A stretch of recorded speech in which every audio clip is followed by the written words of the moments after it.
Bollywood ನಟಿ ಹರ್ಷಿಕಾ ಪೂಣಚ್ಚ ಕ್ಯೂಟ್ನೆಸ್ಗೆ ಫಿದಾ ಆಗದವರೇ ಇಲ್ಲ. ಅಂತಹ ಬ್ಯೂಟಿ ಈ ನಟಿ. ಮದುವೆಯಾಗಿ ಮಗು ಇದ್ರೂ ಕೂಡ ಈ ನಟಿಯ ಸೌಂದರ್ಯ ಹಾಗೆಯೇ ಇದೆ.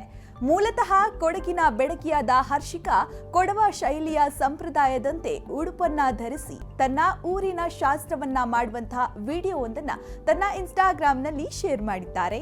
ನಟಿ ಹರ್ಷಿಕಾ ಪೂಣಚ್ಚ ಹಾಗೂ ನಟ ಭುವನ್ ಪೊನ್ನಣ್ಣ ದಂಪತಿಗೆ ಕೆಲ ತಿಂಗಳ ಹಿಂದೆಯಷ್ಟೇ ಮುದ್ದಾದ ಮಗು ಜನಿಸಿದೆ. ಹರ್ಷಿಕಾ ಪೂಣಚ್ಚ ವಿವಾಹದ ಬಳಿಕ ಕೌಟುಂಬಿಕ ಜೀವನಕ್ಕೆ ಹೆಚ್ಚು ಒತ್ತು ನೀಡುತ್ತಾ ಇದ್ದಾರೆ. ಮಗುವಾದ ಬಳಿಕ ಸ್ವಲ್ಪ ಗ್ಯಾಪ್ ತೆಗೆದುಕೊಂಡು ಮತ್ತೆ ಸಿನಿಮಾ ಕಡೆಗೆ ಮುಖ ಮಾಡಿದ್ದಾರೆ. ನಟನೆಯ ಜೊತೆಗೆ ಹೊಸ ಹೆಜ್ಜೆಯನ್ನ ಕೂಡ ಇಟ್ಟಿದ್ದಾರೆ. ಇದೇ ಮೊದಲ ಬಾರಿಗೆ ನಿರ್ದೇಶನಕ್ಕೆ ಇಳಿದಿದ್ದು ಈಗಾಗಲೇ ಚಿ ಸೌಜನ್ಯ ಒಂದು ಹೆಣ್ಣಿನ ಕತೆ ಎಂಬಂತಹ ಒಂದು ಸಿನಿಮಾವನ್ನ ಮಾಡುವುದಕ್ಕೆ ಮುಂದಾಗಿದ್ದಾರೆ.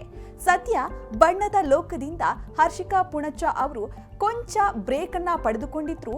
ಕನ್ನಡ, ತೆಲುಗು, ತಮಿಳು, ಮಲಯಾಳಂ, ಕೊಡವ, ಕೊಂಕಣಿ ಹೀಗೆ ಹಲವಾರು ಭಾಷೆಯ ಸಿನಿಮಾಗಳಲ್ಲಿ ನಟಿಸಿದ ಕೀರ್ತಿ ಹರ್ಷಿಕಾ ಪೂಣಚ್ಚ ಅವರದ್ದು.